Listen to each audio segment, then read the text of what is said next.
VSiN, the sports betting network. The numbers told the story, they always do. It's one of those idiots who believe in analytics. This is a numbers game with Gil Alexander on VSiN. Good Friday morning to you. It is a numbers game at VSiN, the sports betting network, VSiN.com, Game Plus, iHeartRadio, YouTube TV. However you're taking us in, we appreciate it. It's Gil Alexander. That right there is Kelly Baidalan, producer number 9, right here. So much more than a producer. How you doing, man? Football. 1-0, Gil. Millions, bets. What could go wrong the rest of the season? Oh, wait, you have the Chiefs in millions? Yes, I did. Oh, you put in millions early? Yeah, I put millions in early. Week 1, I did. Kelly, I did. I wish if they had updated it midweek, you could screenshot and be That's like, right, there I am. Number one. Champion. I don't know why I put up like 11 first. But I have no idea what you're doing. Number 11, No idea. Good for you. 1-0 for Kelly Baidalan. And you have a Xavier Worthy Offensive Rookie of the Year ticket, do you not? I do. Yeah, that's off to a pretty good start. You know what? Even I had to laugh at those. I know we're going to get into it. Yeah. What did I have? 3 touches total? Everybody's like, oh, give it to him now. 2 went to the house last I checked. By the way, today on the show, Chris Fallica, the Bear from Fox Sports. I almost said his old employer from Fox Sports, Chris Fallica, talking college football with us and whatever else he's betting. Jason Weingarten, Dr. Bob, his weekly spot, college football. He's got a total. He's got a side in college football. He will be thorough, as you know him to be, with all his explanations on why he's playing that. We'll talk all things NFL week number 1, all our game previews. Oh, Joe Serralo will join us a little later on as well on the show. Joe is the host of Cashing Out right here on VSiN. He will join us. And we're going to do a little segment that we're going to do every Friday here called Are We Sure? Are we sure about ... Mm-hmm. Our football assumptions, if you will. Because you know what they say about assuming, Kelly. It makes you regret things you thought. Yes. I believe is how that expression goes. To the game last night. Let us begin there. You want a little 3-minute recap? Here you go. Baltimore at Kansas City, opening kickoff touchback. Made sure to mention or to log all the kickoff results here. Oh, boy, yep. We got to have this discussion. Yep. Baltimore, couple Lamar keepers. Designed keepers. That's not going to be sustainable. Sets up Henry, 5-yard touchdown run. Derrick Henry cashes anytime touchdown and first touchdown. 7-0 Baltimore. KC opening kickoff. They did return it to the 33. Baltimore was at least trying to get returns. 5 plays, 67 yards, 2 minutes and 19 seconds, as opposed to Baltimore's deliberate drive. Kansas City just flies downfield, and then Worthy from 21 out, 7-7, 5:55 left in the first quarter. He was ablaze on that. Kingsley Suamataia coming from his the rookie from his left tackle position to make a block downfield on Roquan on that one. That was one of those combinations of super speed, super blocking, and then you're like, how did he get through those blocks? That was just carved his way through it. It didn't even get touched. Of course, I immediately then tweet, I'm like, way to go, Buffalo, as we said on draft day. Way to trade to Kansas City and let him draft him. And then one person goes, oh, it's an overreaction, guys. Like, well, we said it draft night, so it's not an overreaction. And by the way, just wait. He might do something else later. Baltimore runs it out to the 30. We did have a return, 4 and out. Kansas City then returns the favor with a 5 and out because David Ojabo sacked Mahomes. So Amataya was beat on that play. Second quarter, Baltimore first play. Lamar hit by Chris Jones. Fumbles recovered by Felix Anuduke. Uzoma at the Baltimore 14, but Kelsey holds, sets him back. Past the Juju, broken up at the goal line by Marcus Williams. They have to settle for a Butker 32-yard field goal, 10-7 Kansas City. Baltimore after a touchback, and this will become the theme here on.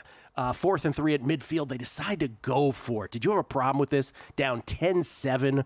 Early second quarter, they decide to go for it at midfield. That bother you? No. Okay. That was a quick answer. No, not Lamar really. to Zay for 1. It kind of did me because there was like just under 10 minutes left in the second. I'm like, are we doing this? They did it. Well, and that was it. Well, the only thing that kind of bothered me about it is it felt a little knee-jerk reaction because they had an opportunity, the previous drive where they could have done the same thing and they decided to punt it. Well, there's a real questionable Baltimore punt coming up. Still 10-7 now. Mahomes and Kansas City take the ball over right there at midfield. But 3rd and 12, Mahomes avoids 3 Ravens for a would-be sack. He hits Kelsey downfield for 23, then Worthy for 12, his second touch of the game. But alligator arms for Kelsey on 2nd and 5 from the 13, then incomplete to Worthy in the end zone, broken up by Ardarius Washington. Butker from 31. Again, they have to settle. So Kansas City only up 13-7, and you feel they're dominating at this point. 5:53 left in the second quarter. Baltimore, after a touchback, Tucker misses a 53-yard field goal. That's something to keep an eye on. Yeah. Is he not going to be AUTO-matic? I mean, that was the thing from last year, too, a little bit. So, yes, something to definitely keep an eye on. I threw a little Prince in there, by the way, side of the Times. Kansas City, 1st and 10 from their own 43. Mahomes underthrows Rashee Rice, picked by Roquan. What a mistake by Mahomes. Right after the Tucker missed 53-yard field goal, and Baltimore gets life late in the second quarter. They have to settle for a Tucker 25-yard field goal, 13-10 at halftime. Real quick, think about that sequence right there. Justin Tucker missed field goal in one of the worst interceptions I've ever seen Patrick Mahomes make. Back-to-back plays. Improbable, I was like, what is going on? Yeah. What are we watching? 13-10 at the half. Kansas City begins in the third quarter after a run back to the 31, but they hold on the run back. Remember, that's possible on kickoff returns too. So back to the 21. Mahomes to Rice for 33, the big play. Then 25 to Justin Watson. Leads eventually to a Pacheco 1-yard touchdown run. 20-10 Kansas City. By the way, Suamataya had a hold there, but it didn't matter ultimately. 20-10 Kansas City. 11-28, 11th third quarter. Then after a touchback for Baltimore, 7 plays, but then they had to punt. Kansas City returns the favor. 9 plays, then they had to punt. But they didn't have to punt. They decided to punt. Up 10, 4th and 5 at the Baltimore 40. Disgusting. What Just was disgusting. that? I wasn't on Twitter at all, so I don't really know what everybody's reaction was. I was shocked. I was blown away. Yeah, that one, I don't know what you're doing. Fourth quarter, Baltimore starts at their own 20 now. First play, fourth quarter, Lamar to Likely for 49 yards, touchdown. A lot of yak on that play. They did the analytics on it, 0.3% touchdown probability, but Likely with a couple dodges and a broken tackle, 20-17 Kansas City. We're in the fourth again. After touchback for Kansas City, 8 plays. Mahomes to Worthy for 35, touchdown. Xavier Worthy, Rookie of the Year, driver's seat. 27-17 Kansas City. Then Baltimore, after another touchback, 10:25 left, they matriculate the ball down the field. That's the first time we get to say that this year. Tucker, 32-yard field goal, 27-20.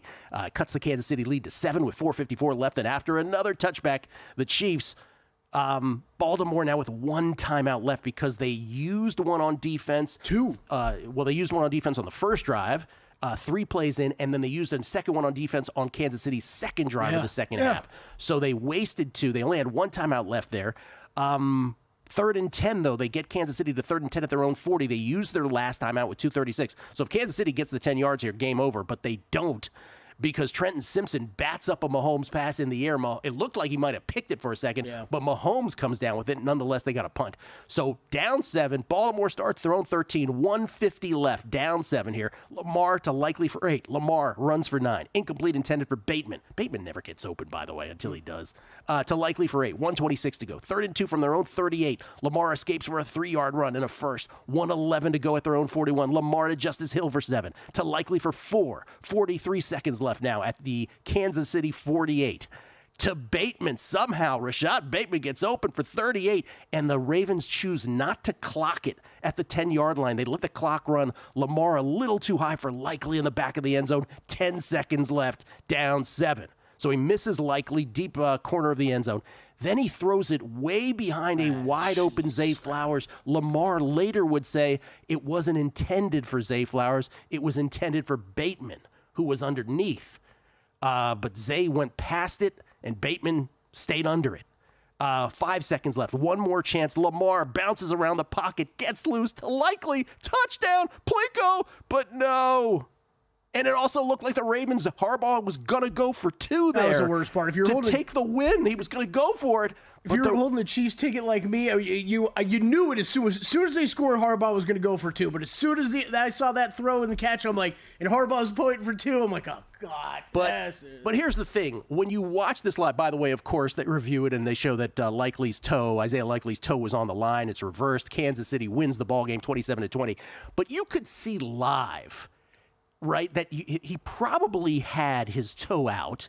And even if you weren't that sure, you knew it would have to withstand review. So I thought Tirico kind of blew that call. Oh, I thought so, too. I thought it was... He was so convinced it was a touchdown, it seemed like. Or he was just wrapped up in the moment. I don't want to say I was sure either way, but I was like, man, it sure looked like he was out of bounds for that type of reaction. Plinko, congratulations to Chiefs backers, Ravens backers. You were probably outplayed, but it was still a Plinko situation.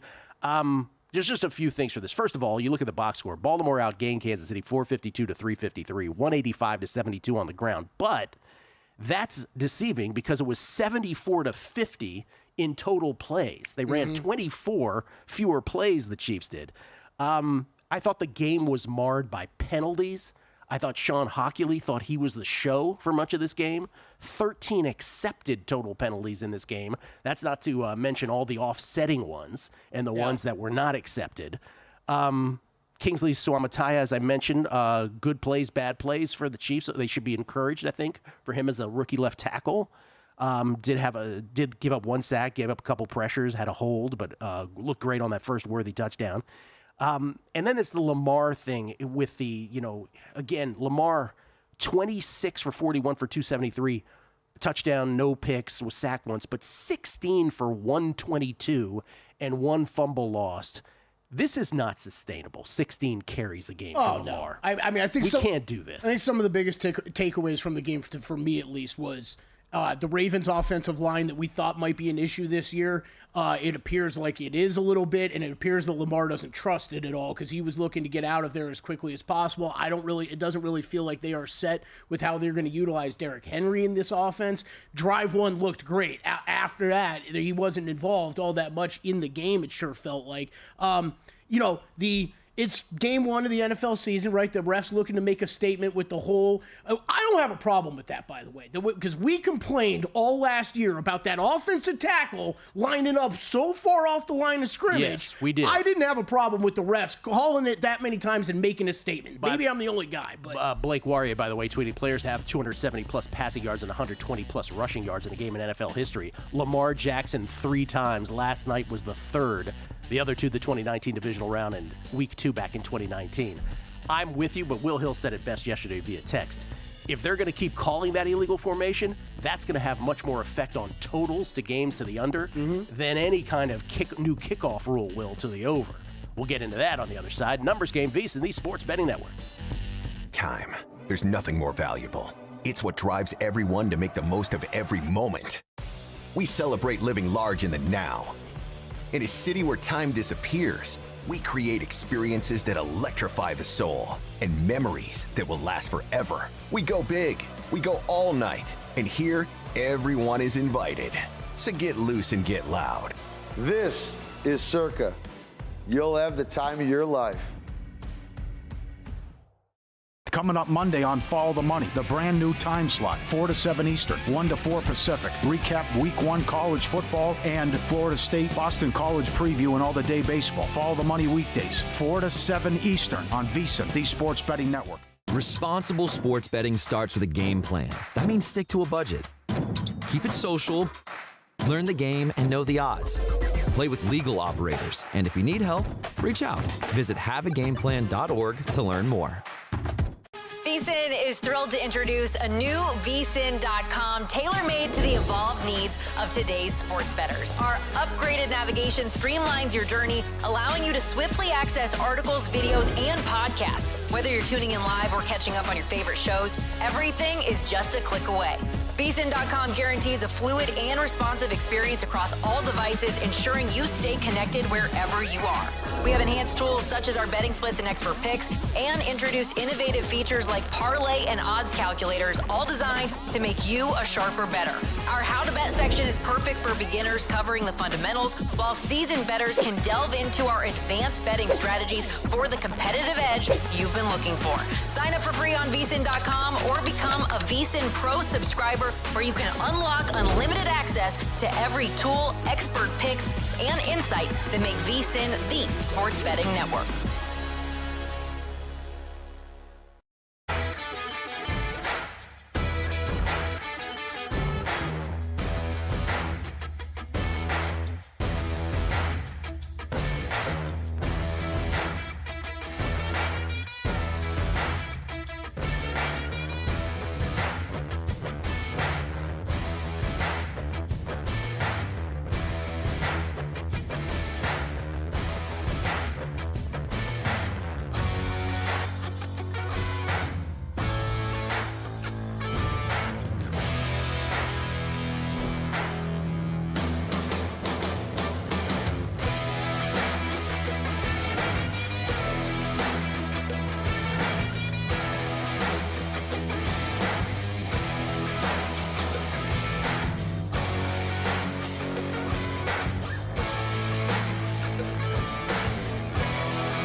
A numbers game on VSiN, the sports betting network. With both college and the NFL underway, there's never been a better time to become a VSiN Pro subscriber. Make this football season your best ever with full VSiN Pro access to our daily best bets, betting splits, betting systems, and 24/7 video access. Grab our football season special. Get full VSiN Pro access from now through the Super Bowl for just $175, or start a monthly subscription for just $9.99. That's it. And see why VSiN Pro is your ticket to a winning season. Don't wait. Head to VSiN.com/subscribe to sign up and start betting smarter today. That's VSIN.com/subscribe. Gil Alexander, Kelly Bidlin, numbers game, football in full effect now. And it just feels different, man. Just feels different. I want to say a couple more things about the game last night, and I want to get to the game tonight between the Eagles and the Packers in Sao Paulo, Brazil. One thing, the touchback. The touchback to the 30-yard, the new kickoff rules, the new kickoff formation, which is really like a sort of glorified running play, and the touchback goes to the 30. You know, Steve Fezzik came on this show and other shows on the network several times this summer. He's very adamant about, the average is going to be the 28-point whatever yard line.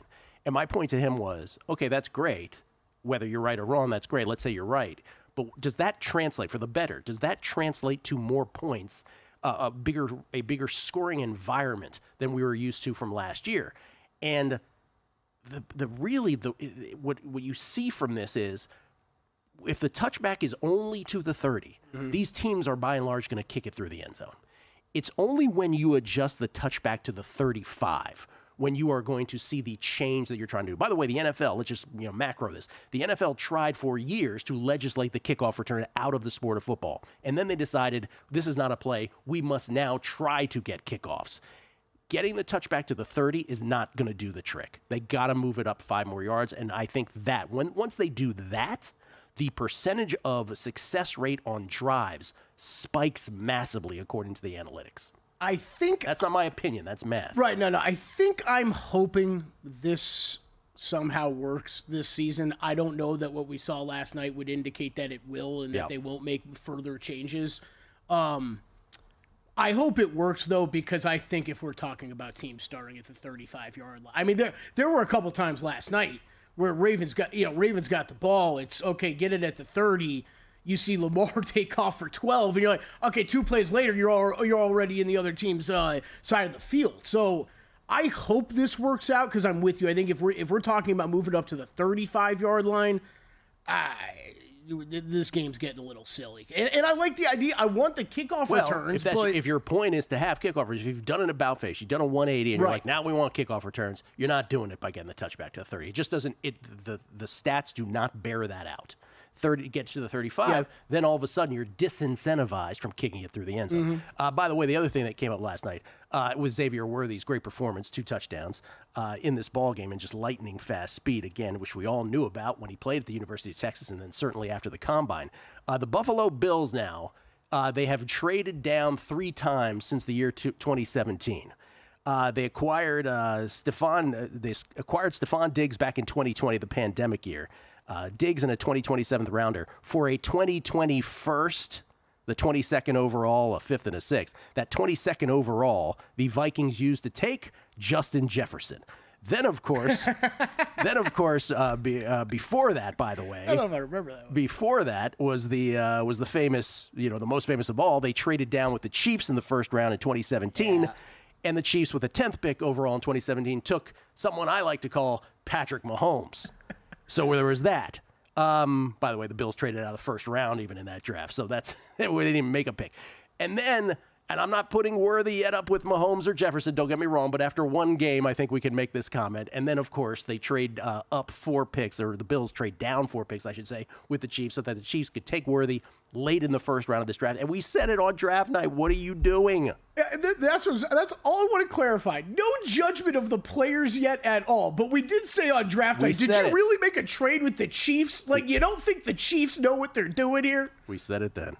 Tonight, the Eagles and the Packers from Sao Paulo, Brazil. There is Friday night football. I have to keep reminding myself today, by the way. That and Peacock only, I believe. Peacock, right? Baby. So does that mean if we go around to like random books and stuff, they may or may not have it? I believe you're right, Gil. I think most books will. But, yeah, like if you're planning on going out to whatever your sports bar of choice is tonight, you might want to double check. I believe it's Peacock only. It is Peacock only. Okay. It is Peacock only. You know how they keep trying to advertise this stuff? Where it's like even last night, they're like, catch it on Peacock. And I'm like, yeah, but it's also on NBC. So let me just flip to NBC. I just want to, because there's obviously a lot of people have the Eagles winning it. This is at Corinthians Arena tonight in Sao Paulo, Brazil. A chance for Kelly to go 2-0 in Circa Millions. Oh, is that right? Yeah, I haven't bet the Eagles, but I did use them as a contest. Eagles are a 2-point favorite now. Total's at 49.5. I just want to give because I know a lot of people are all about the Eagles. I just want to give my brief little Eagles, sort of counterpoint. I did this with Zach Cohen earlier this summer. Gil argues against himself. Let's put up Gil's bets in one corner and then have Gil argue against I'm on the Eagles tonight, but this is my caution about the Eagles. They lost, as we all know, they lost 6 of their last 7 last year, including a playoff game. They were destroyed by Dallas and San Francisco down the stretch. They lost to Arizona and the Giants.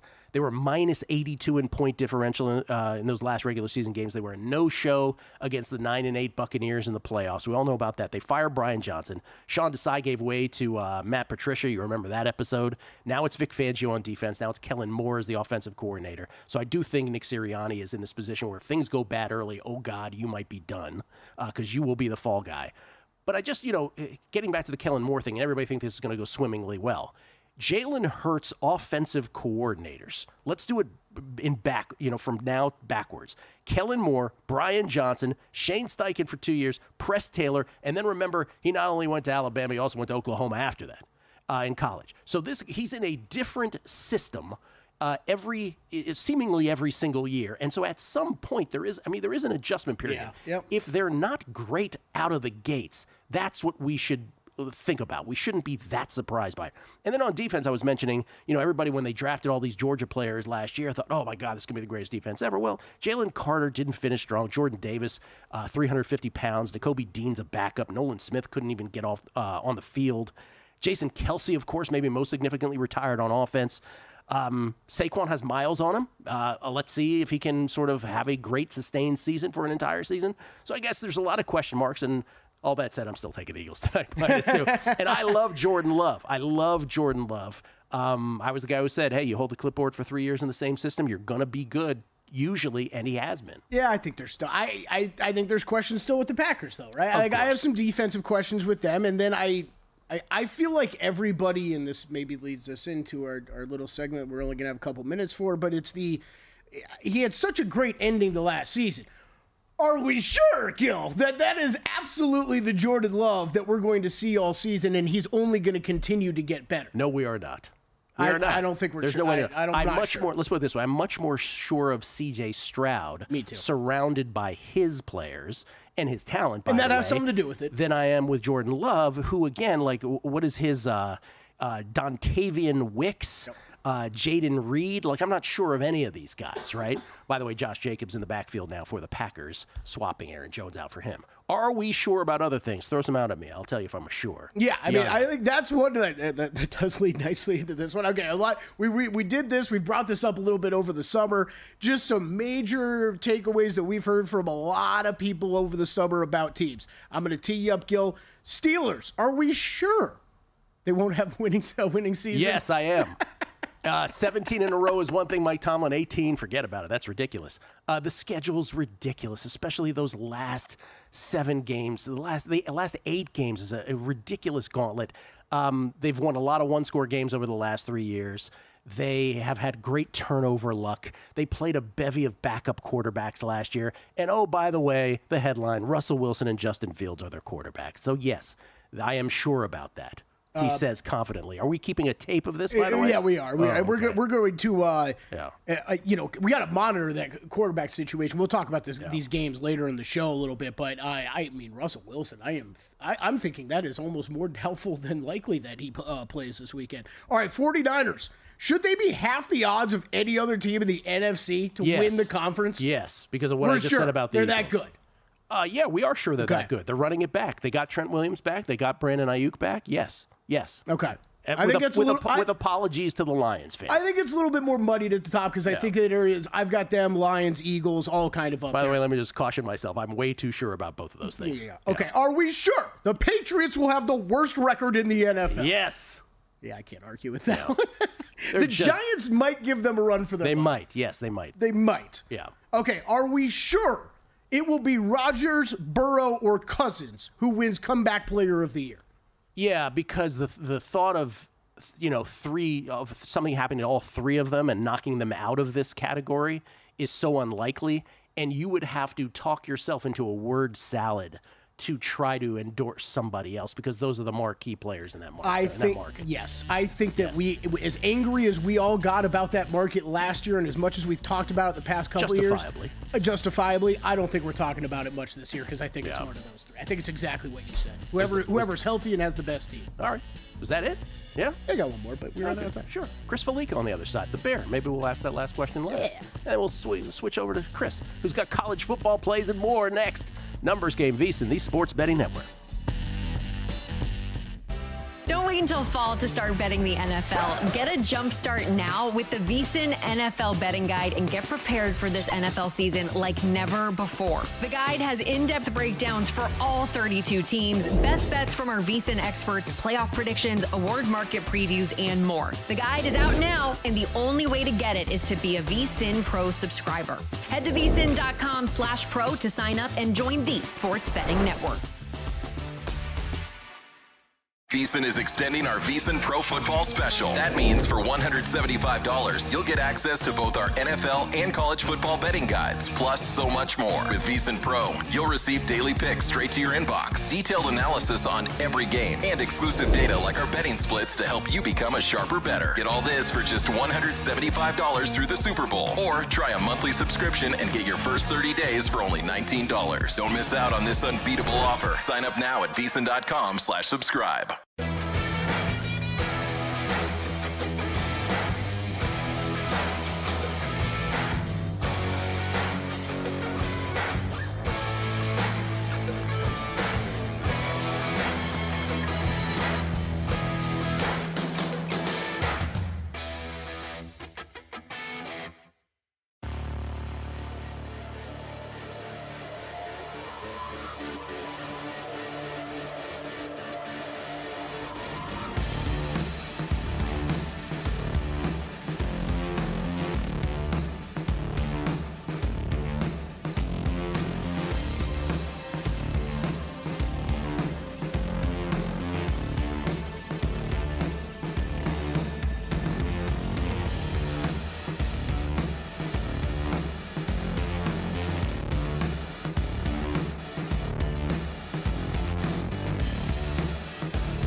A numbers game on VSiN, the sports betting network. Back on a numbers game live from Circa. It's Gil Alexander. It's Kelly Bidlin, where sports betting lives on a football Friday.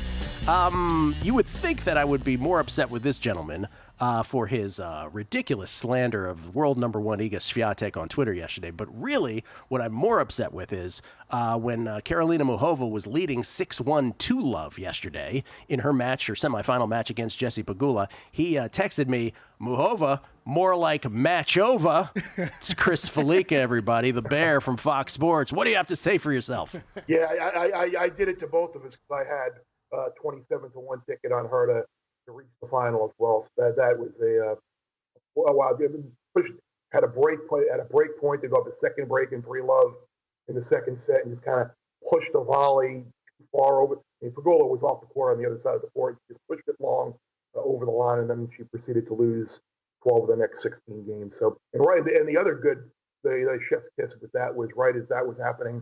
I had the Padres as well, and I saw that they allowed a 2-out ninth-inning grand slam to the Tigers. So God. What should have been a really good night turned into a god-awful night. But that's okay.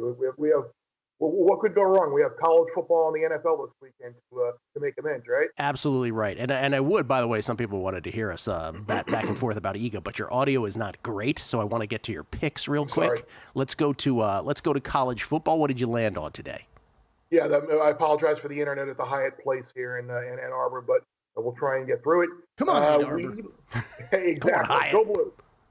I landed on Houston plus 29 against Oklahoma. I don't know if anybody really took a dive into the box score for Oklahoma against Temple, but it really wasn't too flattering. Jackson Arnold, 17 completions, went for 145 yards. They had 378 total yards against what's probably the worst team in the FBS. One of them, for sure. The number one wide receiver, Jalil Farouk, is going to be out for an extended period of time. They got 6 turnovers in the game, but can you rely on that week in and week out? Look, Houston is not a good offense at all, but they did do a decent job defensively against UNLV last week. I trust Willie Fritz to kind of try and shorten this game. So I just thought 29 was too many in this game. So I took the Cougars plus 29, and I am probably in the minority here, but I took Colorado plus the 7.5. I think the one thing we know for sure of all other things in this game is that Colorado is going to move the ball and Colorado is going to be scoring points. If you look at the 13 games that Colorado has played under Deion Sanders, underdogs, they're 9-3-1 against the numbers. So they're now in the opposite position of like not being favored. They're an underdog in this game. And I'm not saying that's the reason why I'm picking Colorado, but with Hunter, Shedeur, and Horn, they're going to move the ball against the Nebraska defense. And I'm still not sure this Nebraska defensive improvement isn't just a byproduct of playing a whole bunch of bad Big Ten teams late in the year and then UTEP in game one. This is the type of game that Nebraska has been like dying to win forever, but they haven't. Like everything right now is great for Nebraska. Dylan Raiola is the guy. We were great last week. Our defense has improved. We win this game. We could be 7-0 going to Columbus. There's a lot of pressure on a team that hasn't handled pressure and handled these expectations really well the last few years. So I did take Colorado plus 7.5. I took Syracuse plus 3 against Georgia Tech as well. I'm not sure, and this is a question maybe throw out there, like you just did the whole are we sure? Are we sure about Georgia Tech now based on what we saw from Florida State on Monday night? Are we sure that they're really that good and they should be playing points on the road at Syracuse? Kyle McCord and Gadsden and their wide receivers had a really good rapport. This is a really interesting game that might not be on people's radar for Saturday, but the winner of this game has a really good opportunity to win 8-9 games and have a really nice bowl destination come into the year. And then the other game I landed on was Iowa State plus 3 against Iowa. I think are we sure Iowa's offensive problems are really solved? This game was 6-0 at halftime last week against Illinois State, and people were making the joke, same old Iowa offense, for 21 points in the fourth quarter against the FCS team to kind of make that game look a little bit more of a blowout than it actually was. I know Iowa State is down a couple of guys. Thinking their linebacker is going to be out an extended period of time, but still, they're facing a much better team this week in the Cyclones than they were last week against the old Redbirds from Northern Illinois. So, Iowa State, Syracuse, Houston, and Colorado. 4 dogs there for you. All right. Big noon kickoff is at Michigan, Texas this weekend? We are. Okay. We are, and I really have no idea what to expect in this game. I'm looking for all the reasons in the world to take Michigan plus the points, but I'm not convinced they can move the ball. You have Orji, who really is just a running quarterback. Maybe they'll just embrace it and run both guys and have packages for both guys. I don't think their wide receivers are very dynamic. Under would be the way I would lean here, but the numbers come down to 42 now, so that's really, really low. Maybe a Michigan team total would be the best way to play it in case Texas does have a good bit of success, because Bond and the receivers that Texas have really look like they and Ewers were on the same page last week. But yeah, I'm not going to force a play here. If I had to play one thing, it would be Michigan team total under. Okay. Real quick, your NFL pick of the week and who you might be playing for Survivor. I like the Colts getting 3 against the Texans. The Texans, and this is look, last year, Jonathan Taylor drops a 4th down pass that they probably would have scored, won the game, and they would have been the team in the playoffs and probably had all the expectations that the Texans now have this year. So now you've got the biggest buzz team in the NFL, laying points on the road, division game. Like, Colts seem like an auto play for me here as well. And then you and I are on the same page on my other game, the Cardinals getting 6.5 against the Bills. In the Arizona offense, with Kyler last year late, looked much different. You add Marvin Harrison Jr. against the Bills defense that probably isn't going to be very good. Now, look, I think the Bills are going to score a ton of points. This is going to be a very high-scoring game, and I think the Cardinals certainly hang around. Survivor, I'm looking at Tampa, just because I think the matchup I think Jaden Daniels is going to have a good year and be in the mix for Offensive Rookie of the Year. Todd Bowles and that defense against a rookie quarterback, I think the Bucs offensive line should be able to help them as well by kind of maintaining time of possession, keeping the Commanders' offense off the field. So, in what is a little bit of a game theory type play here, because I don't think you're going to be, if you look at the Bucs schedule down the road, you're probably not going to be using them very often in any time future. You don't want to burn the Bengals week 1. And then, of course, there are obviously concerns if you're playing the Seahawks with how well the Broncos look in the preseason ball. So, I landed on Colts plus 3, Cardinals plus 6.5, and then I took the Bucs. All right, Chris, thank you so much, man. Appreciate it. We'll do the Ega thing another time when we can hear you better. We're good. All right, brother. Chris Fallica, at Chris Fallica on Twitter, and of course, Bear Bet's Podcast Empire. He's got multiple podcasts over there. Will Hill's there on his pod. Sammy P's there. Jeff Schwartz. A whole bunch of stuff over there. Jeff Schwartz, yep, absolutely. That's right. Yep. Jeff Schwartz is going to be on with Stormy today, by the way, on Money Moves. By the way, for those who missed it, Muhova loses that match, 6-1, up 6-1 to Love. He sends the Muhova more like match over to text, and of course, as I'm reading, I'm like, oh no, haven't you done this before? It's one thing to slander Ega. Now you're going to. He had Muhova to win the whole tournament, and so we lose on that because Jesse Pegula comes back. I guess I didn't really watch because I was watching the football game. I feel like I watched. I had it on my other TV. I don't really know how I missed the end of it. Like, I watched a lot of the first set, thought it was going to be done. Muhova looked awesome, I thought, in that first set. So we have Sabalenka is going to take on Pegula.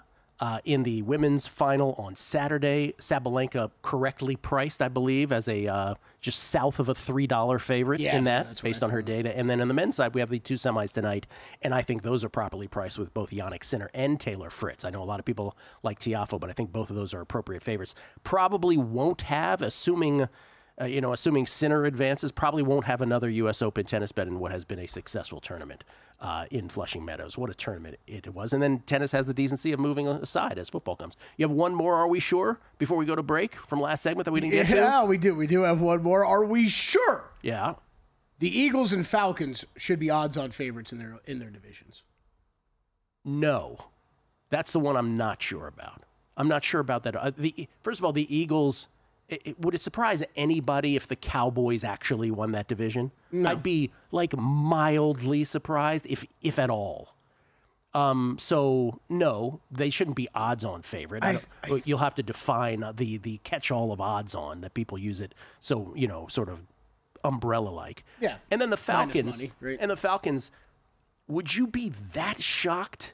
I mean, I know we've said most people have said for the entire offseason, oh, Falcons so much better. But we had Aaron Schatz come on here and said they had the worst defense DVOA in football. And that was before they got Matthew Judon, right? That was before that. That was before they got Justin Simmons. So maybe that doesn't apply anymore. But if the Bucks, who you and Fallica seem to love for Survivor, good luck to you both. If the Saints won the division, would you be that flabbergasted? So I guess what I'm saying is no, we shouldn't be that sure. I get it, but we shouldn't be that sure. I'm more sure about the Falcons. But... Yes. But of the ones you've asked me, that's the one I'm least sure about, I would say. On the other side, Jason Weingarten. He's got football plays under a cloud of smoke at Spreadopedia on the other side. It's a numbers game right here at VSiN, the Sports Betting Network.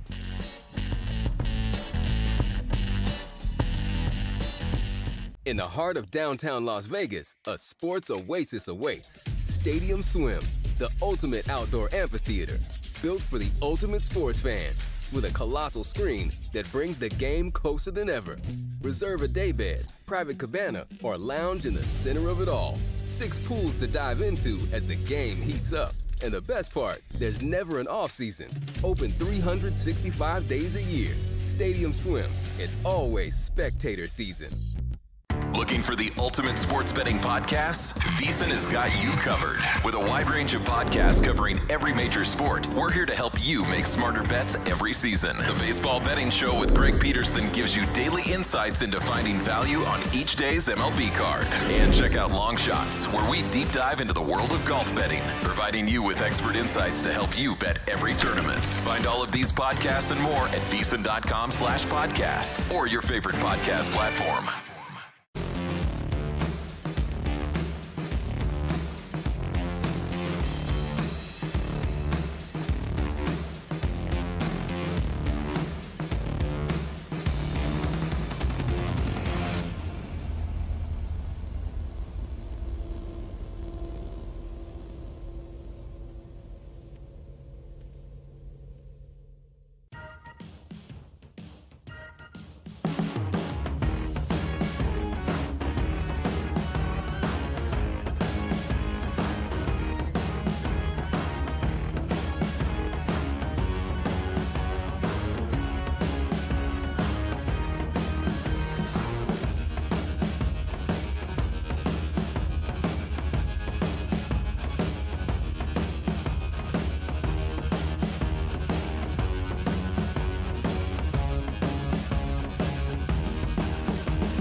A numbers game on VSiN, the sports betting network. Your friendly reminder about Sport Trade. You like reduced juice? You should. Minus 104 lines? Yeah. Can I interest you in that at all?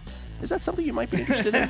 Instead of the typical minus 110 instant in-game betting and a concierge player service, Sport Trade, perfect for those who want a premium betting experience.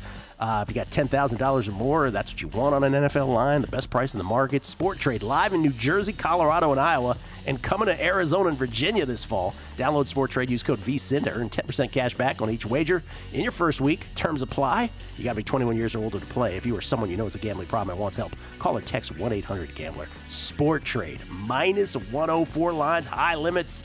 Get it now. It's Gil Alexander. We get tweets at Beating the Book. Always appreciate the feedback. People were really looking forward. There's a bunch of tweets. I didn't see this before. People were really looking forward to me and Fallica getting into it. I was getting tweets last night. And I didn't I'm one of those people that stays off Twitter for the most part during games. Right. But like people are tweeting at me about Chris coming on today, and I'm like, what? So the nature of it was that Chris, he had some tweet about, Eagles only got into 2 quarters in like 18 non-clay. Chris's thing, he's mounting an anti-Iga Swiatek campaign, and so I was going back and forth with him just a couple times. But so people think me and Fallica are gonna get into some massive beef. It's not that kind of thing. We do the whole pull back the curtain thing, right, Gil? Yeah. Are there times where I might be concerned about that with certain people on this show? Yeah, sure. Not with Chris Fallica and Gil Alexander. No, I'm not. We get tweets. Ice Cold Gambler. When will the brilliant Sporer be back on? I need some baseball knowledge heading into the last month. He'll be back when, his weekly slot. We got Jason coming up here momentarily. This is from Derek Ski. Always enjoy your perspective on Survivor. What would your strategy be in a smaller pool, 60 entries, more conservative, or stick to win it versus survive? Always can be more conservative when you have a small pool as opposed to like a circa Goliath pool. Bruce Dobiggin, 2 takeaways from last night. Ravens led by Lamar running is unsustainable, and Mahomes will be a very tough out again now that Xavier shows he's the real deal. Lose Collinsworth's son from the telecast. That's a mean. Jack Collinsworth. Let's see. I know. This is from, let's see. You gotta really filter through on some of these, you know what I mean? 3Jack H3131. Gil, I'm going to go ahead and cash that Xavier Worthy 15-1 offensive rookie of the year ticket. I've seen enough. Nothing else matters at this point. Let's see. Go up to the window, see what happens. Buddhist Man was between the recent Iga slander and the Francisco Lindor NL MVP shadow campaign from Fallica. He thought things were going to get heated on the show today. If the audio were better, I would have done it. But it was just been mumbled, it wouldn't have been fair. We do get the Chris on location. It's awesome because, it's big dude. He's there on location for all these great games. But, yes, it does give us Las Vegas 514. Not since Kevin Durant's toe in 2021 versus the Bucks has a toe influenced the outcome of a game so much. Amazing start to the 2024 NFL season. Your SF garbage man. Did you and Todd do the halftime live show? If so, could you help us explain how to find the live feed? I'm glad you asked. We did not because Todd with a surprise Vegas trip. So he was flying yesterday during the game, and now he's complaining his hip hurts because he was in the plane and stuff. So we didn't start. We're not going to start the halftime show till next week. I promise you we will do it. But thank you for that. And lastly, his hip hurts. And what's that? His hip hurts? His hip hurts. So he can't do the Twitter spaces, apparently. And then Table Max, great to see Justin Watson getting recognition this morning. He truly believes the children are our future. That's a very coming to America reference there. Jason Weingarten joins us from under a cloud of smoke, courtesy of the Progressive Guest Line. Hanging out with us this morning. Is he wearing a tank top today? No, he is not. That's all I cared about. How you doing, Jason? Pretty good. How's it going? Going very well. What did you think about that game last night? Did you have a position? No, not really. I didn't catch the end. I caught it on the radio, but yeah, I don't know. It's good. Good football's back. It's kind of not really back till we get the full slate Sunday, but I feel that way too. Yeah, I feel that way too, and I feel, and this point needs to be made. I feel like when we went from 4 preseason games to 3, and I know it's only 1 game less, but it is in terms of percentage, it's a big reduction in your preseason, that teams just decided to play it differently, right? With 4, they had a structure. Full game on the 3rd one. We rest everybody on the 4th. They had it figured out. With 3, you have some teams that play it one way, some teams play it another. And so I do think we have more janky football the first month of the season, lately since that has happened? I don't know how you feel about that, but that's my conclusion. I think you guys are both Ebenezer Scrooges. Like it was great. It was great to have football back last night. Oh, I loved it. It was a good game. I'm not complaining about. It could have been a little less airtime for the refs. Yeah, I thought so too. I thought Sean Hockley thought he was the show. I really did. I was like, dude, stop it already. Jason, you have a defensive player of the year bet we didn't get to the other day. What was it? Well, so I ended up pivoting when I realized Quantez Stiggers was not going to be a candidate for Rookie of the Year, unfortunately. I looked across the defensive backfield in New York, and I'm on Sauce Gardner. I got 40-1 and 60-1 on Sauce Gardner for Defensive Player of the Year. The 60 is at Caesars as the best number I saw yesterday. Defensive backs have a harder time winning the Defensive Player of the Year award, but if the Jets do contend and make the playoffs, a lot of it's going to have to do with their defense, and Sauce Gardner is going to be a big part of that. I thought 40 and 60 were good numbers on a guy I think who has a legitimate shot at a Defensive Player of the Year. How many interceptions does he have to have for you to cash that? Well, interceptions are interesting because that means they're targeting you. Aren't there better metrics we have now to rate cornerbacks other than they're picking on you? Because in the past, having the most interceptions doesn't necessarily mean you're good. It means teams actually think you're bad. They're constantly challenging you or testing. The answer to your question is yes, we do have better metrics, but the other answer to your question is, or the other question volleyed back is, will the voters consider that at all, right? Because the last DB to win was back in 2019. Stephon Gilmore won it with the Patriots. And then before that, you'd have to go all the way back to Troy Polamalu in 2010 with the Steelers for just a guy in the secondary. So that's what I hear what you're saying, man. Yeah. But I'm going to think that he's got to pick off passes. Hey, Jason, real quick, did you talk to anybody from any of the books about the other guy and him being listed? Because that is, I thought that was fascinating. Stiggers? Yeah. Circa pointed it out that he's not a rookie, and then I looked at the definition and I was like, yeah, you're right. He signed a professional contract, so I don't really know what the if he's still up, I think it would be a void. Right, just PSA to everybody out there. If that is still up, and you heard Jason mention that yesterday, like just be careful. That was a pretty big public service. We had people on Twitter who were super thankful for you for bringing that up. They're like, oh wow, how long before the Canadian media they were talking about some guys from Canada figure that out. All right, a little baseball break because Kelly and I are going to dive deep into Week 1 NFL slate momentarily. Baseball today, what did you land on? I'm waiting mostly for props today because Cole Reagans and Tariq Skubal both pitch, and they're live for the strikeout stuff, the most strikeouts. So my position there was Sale. Will either gain or lose equity today based on what Reagan and Skubal do. So most of my attention is being paid to that. I do have a small bet on the Blue Jays plus 151. Against the Braves. That's my only big side there today, or only notable side. But otherwise, it's mostly props. You mentioned Francisco Lindor. Yes, I wanted to ask you about that. What's your deal? What do you think the deal is with him?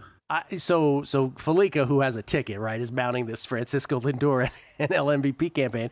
My thing is this: I was like, there is no way he can possibly win MVP because if you simply look at the counting stats, right, and I know we have better metrics than that. Again, same sort of discussion we just had about Sauce in the NFL. But if you look at counting stats, you cannot make a case for Francisco Lindor. You'd have to go to more advanced metrics like, WAR type stats. And I just don't think voters, and yes, there might be a New York bias, I just don't think voters are going to vote against Shohei. You? I think it's like Secretariat and Sham. Sometimes the horse runs the best race of his life and still gets second, and there's nothing you can do. Yeah. Shohei Ohtani. Like, we've given him the MVP on losing teams. We're all of a sudden not going to give him an MVP on the best team he's ever played on. Honestly, I think Lindor might get 2, 3, maybe 5 first place votes. But if there was an over/under on first place vote market, I'm I'm probably making it like 2.5 minus 120 to the under, and I'm betting the under. So if Francisco wouldn't surprise me if it was unanimous. Yeah, I'm sorry to interrupt. If he was playing for the Brewers, would we be having this conversation? I mean, honestly, by the way, I'm shout out the Mets because the Mets and the Braves now tied for the final wild card position. So we're looking good for our Braves to miss. We're running out of time, and all I can say about these things is we're doing it a lot this year with Skeens and Merrill, with Lindor and Ohtani. Just because one guy's having a great season doesn't mean another guy's also not having a great season. There's only one winner. It can't say bad things about Lindor. He's just not winning the MVP. I would add Witt versus Judge, right? Bobby Witt Jr. versus Judge in that conversation as well. Thank you, Jason. Week 1 NFL on the other side. Numbers game, VSiN. The only thing better than football is the excitement of all the content.